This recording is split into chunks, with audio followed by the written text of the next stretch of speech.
Hola, hola, bienvenidos a una nueva clase virtual de Aprender, el canal número 1 del derecho en el mundo hispano. En esta clase vamos a estudiar la ley. Esta clase forma parte de nuestro curso gratuito de Derecho Civil 1. Y si querés tener acceso total a este curso, solamente tenés que suscribirte a este canal y seguir el enlace que te dejo acá arriba. Si al finalizar la reproducción de este video te quedó alguna duda, te invito a que sigas el enlace que te dejo en el primer comentario para que puedas encontrar mucha más información sobre este y todos los temas de la materia. Ahora sí, sin más dilaciones, vayamos a la clase de hoy. Para dar inicio a esta clase, vamos a tratar de brindar una definición sobre qué es la ley. Y básicamente podemos decir que la ley es un precepto común, justo, estable y suficientemente promulgado.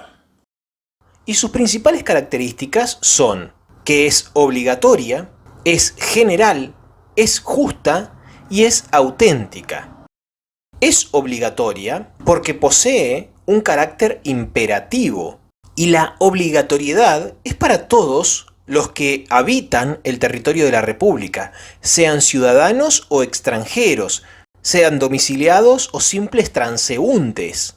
Entonces, las leyes son obligatorias y alcanzan a todas las personas que se encuentren en el territorio de la República. La ley también es general porque se establece para un número indeterminado de personas o de hechos. Y no es imprescindible que se aplique a todos los habitantes, pero sí que su aplicabilidad a los sujetos contemplados sea indefinida, general y abstracta. También la ley es justa, y este concepto de justicia se vincula a la igualdad, es decir, que la ley debe tener un tratamiento igualitario para situaciones semejantes. Y finalmente dijimos que es auténtica, porque debe emanar del poder con función legislativa ejercido en forma legítima. En consecuencia, el tema de la autenticidad de las leyes se relaciona con el proceso de formación, sanción y promulgación de las leyes. Y la ley puede ser clasificada siguiendo distintos criterios. Pero básicamente vamos a encontrar que existen leyes en sentido material y leyes en sentido formal. La ley en sentido material es toda norma general y obligatoria emanada de autoridad competente. Entonces, vamos a incluir en la ley en sentido material a la Constitución Nacional, a los tratados de los que la República forme parte, las leyes emanadas por el Congreso de la Nación, pero también vamos a incluir en este lugar a los decretos de la Administración y a toda directiva emanada de autoridad competente. Por ejemplo, una ley en sentido material es aquella que nos obligó a utilizar mascarilla, barbijo o tapaboca durante la cuarentena por el COVID-19. Esta es una ley material, porque es emanada de autoridad competente, pero no necesariamente del Congreso de la Nación. También es una ley en sentido material la que nos obliga a pagar un anticipo de ganancias cada vez que compramos moneda extranjera. En cambio, la ley formal es toda norma emanada desde el Congreso conforme al mecanismo constitucionalmente determinado. Por ejemplo, será una ley en sentido formal la ley que prohíbe la comercialización de estupefacientes. Entonces, toda norma general y obligatoria emanada de autoridad competente es una ley en sentido material. Pero son solo leyes en sentido formal aquellas emanadas del Congreso de la Nación conforme al mecanismo que está establecido en la Constitución para el proceso de formación, sanción y promulgación de leyes. Y en un segundo grupo clasificatorio vamos a encontrar a las leyes imperativas y a las leyes supletorias. La ley imperativa es la que excluye o suprime la voluntad privada. de tal modo que la regulación que establece se impone a los interesados, los cuales no pueden modificarla ni sustraerse de sus consecuencias. Como sucede, por ejemplo, en el caso del derecho de familia, donde está establecido que nadie puede tener más de 2 vínculos filiales, o como también sucede en el marco de los derechos reales, donde los derechos reales son solo los establecidos por el código y las partes no pueden crear nuevos derechos reales. En cambio, las leyes supletorias respetan la iniciativa y la voluntad de los particulares y se limitan únicamente a reconocer los efectos de la voluntad o establecer los efectos de una regulación complementaria para el caso de que esa voluntad no se haya exteriorizado. Como por ejemplo, en el contrato de agencia se establece que, excepto pacto en contrario, se entiende que el contrato de agencia se celebra por tiempo indeterminado. Es decir, que si yo celebro un contrato de agencia con otra parte y no establecemos un plazo, nuestro ordenamiento entiende que el plazo es indeterminado. Vamos a hablar ahora sobre la vigencia de las leyes. El artículo 5 del Código Civil y Comercial de la Nación Argentina establece que las leyes rigen después del 8º día de su publicación oficial o desde el día que ellas determinen. Como pueden apreciar, para conocer a partir de qué momento van a estar vigentes las leyes, esta norma nos entrega una oración de tipo disyuntiva. Es decir, que nos da 2 opciones, es una o la otra. Y la regla general es que la ley va a regir desde el día que la misma ley lo fija de manera expresa. Por ejemplo, el Código Civil y Comercial de la Nación Argentina es la Ley 26.994. Esta ley fue sancionada el 1 de octubre de 2014 y fue promulgada el 7 de octubre de 2014. Pero esa ley estableció que entraría en vigencia el 1 de enero de 2016. Entonces, la regla general es que las leyes rigen desde el día en que ellas mismas lo fijan de manera expresa. Ahora bien, si una ley nada dice acerca del momento en el cual van a entrar en vigencia, se aplica la regla supletoria, que nos dice que la ley rige a los 8 días de su publicación oficial. Vamos a ver ahora el modo de contar los días. Y el artículo 6 del Código Civil y Comercial de la Nación Argentina establece que el modo de contar los intervalos del derecho es el siguiente. Día es el intervalo que corre de medianoche a medianoche. En los plazos fijados en días, a contar de uno determinado, queda este excluido del cómputo, el cual debe empezar al siguiente. Los plazos vencen a la hora 24 del día del vencimiento respectivo. El cómputo civil de los plazos es de días completos y continuos, y no se excluyen los días inhábiles o no laborables. Como pueden apreciar, de acuerdo a nuestro ordenamiento, un día es un intervalo de tiempo que va desde la medianoche hasta la medianoche siguiente. Hasta acá no presenta inconvenientes este artículo. Ahora bien, nos dice también que cuando hay un plazo fijado en días, a contar de uno determinado, ese queda excluido del cómputo. Vamos a verlo con un ejemplo para que quede un poco más claro. Fíjense, el artículo 748 del Código Civil y Comercial de la Nación habla sobre la entrega de cosa mueble cerrada o bajo cubierta. Y este artículo nos dice que cuando se entrega una cosa mueble, bajo cubierta y sin inspeccionar al tiempo de la tradición, el acreedor tiene un plazo de caducidad de 3 días desde la recepción para reclamar por defectos de cantidad, calidad o vicios aparentes.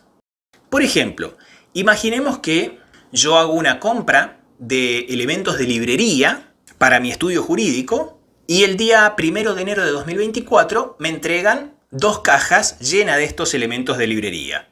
Yo los recibo, pero no tengo que controlar en ese mismo momento que me entregan los elementos. Imagínense que estamos hablando de 2 cajas llenas de elementos de librería. Ahí van a venir carpetas, folios, biblioratos, tijeras, etc.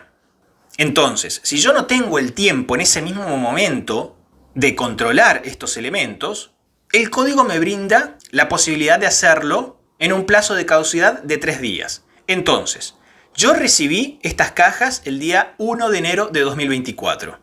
Ese plazo de 3 días comienza a correr a partir del día siguiente. No importa la hora en la cual yo recibí esas cajas. El primer día será el 2 de enero, el segundo será el 3 de enero y el tercer día será el 4 de enero. Hasta las 24 horas del día 4 de enero de 2024, yo tengo tiempo de reclamar por defectos de cantidad, calidad o vicios aparentes. Si yo reclamo el día 5, habré reclamado de manera extemporánea. Entonces, fíjense que un plazo a contar desde el 1 de enero de 2024 queda el 1 de enero de 2024 excluido y la cuenta empieza a partir del día siguiente. Vamos a ver ahora el modo de contar los meses. Porque el artículo 6º también establece que los plazos de meses o años se computan de fecha a fecha. Cuando en el mes del vencimiento no hubiera día equivalente al inicial del cómputo, se entiende que el plazo expira el último día de ese mes. Entonces, como pueden apreciar, en los meses los plazos se computan de fecha a fecha.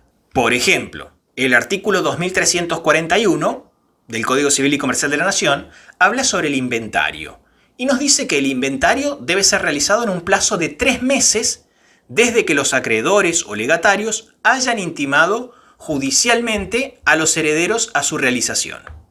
Supongamos que los legatarios intiman judicialmente a los herederos el día 1 de marzo. A partir de ese mismo momento comienza a correr el plazo de 3 meses para que los herederos realicen el inventario. Entonces, el primer mes será marzo, el segundo mes será abril y el tercer mes será mayo. Y tendrán hasta el 31 de mayo para realizar ese inventario. Vamos a hablar ahora sobre la eficacia temporal de las leyes. El artículo 7º del Código Civil y Comercial de la Nación Argentina establece que, a partir de su entrada en vigencia, las leyes se aplican a las consecuencias de las relaciones y situaciones jurídicas existentes. Las leyes no tienen efecto retroactivo, sean o no de orden público, excepto disposición en contrario. La retroactividad establecida por la ley no puede afectar derechos amparados por garantías constitucionales. Las nuevas leyes supletorias no son aplicables a los contratos en curso de ejecución, con excepción de las normas más favorables al consumidor en las relaciones de consumo. Como pueden apreciar, este artículo es bastante extenso y aporta bastante información. En primer lugar, esta norma nos indica que las leyes se aplican a las consecuencias de las relaciones y situaciones jurídicas existentes, pero no modifican las relaciones y situaciones jurídicas existentes. Es decir, que la constitución, extinción y efectos ya producidos al momento de la entrada en vigencia de la nueva ley seguirán regidos por la vieja ley, pero las nuevas relaciones o situaciones jurídicas serán regidas por la nueva ley. Por ejemplo, si un contrato de locación está en ejecución antes de la entrada en vigencia de la llamada ley de alquileres, ese contrato se rige por la vieja ley. En segundo lugar, este artículo nos dice que las leyes no tienen efecto retroactivo y solo si se dispone lo contrario pueden tener efecto retroactivo en tanto y en cuanto no afecten derechos constitucionales. Y finalmente, este artículo nos dice que las nuevas leyes supletorias, es decir, leyes que no son de orden público, que complementan la voluntad de las partes, no son aplicables a los contratos en curso de ejecución, excepto las normas más favorables al consumidor en las relaciones de consumo. Y para finalizar con esta clase, vamos a ver el principio de inexcusabilidad. El artículo 8º del Código Civil y Comercial de la Nación Argentina establece que la ignorancia de las leyes no sirve de excusa para su cumplimiento si la excepción no está autorizada por el ordenamiento jurídico. Este principio de inexcusabilidad se deriva del principio que establece que la ley se presume conocida por todos. Entonces, si bien la publicidad no es sinónimo de conocimiento, lo cierto es que la legislación civil y comercial presume que publicidad y conocimiento se relacionan y que una lleva como consecuencia la otra. Es decir, que una vez que una ley es publicada, se presume conocida. Esto tiende a evitar el caos y la inseguridad jurídica que se derivaría de tener que demostrar en cada conflicto que la persona efectivamente conocía la existencia de la ley y la obligación que esa ley le imponía. De esta manera llegamos al final de la clase de hoy. Esperamos que te haya servido y nos gustaría leer tu comentario. Como te lo adelanté cuando iniciábamos este video, nos financiamos únicamente a través del aporte voluntario que realizan nuestros estudiantes. Así que ya sabes, si no querés perderte ningún video de este canal, te invito a unirte y a través de un pequeño aporte mensual nos ayudás a seguir creando el mejor contenido para millones de estudiantes.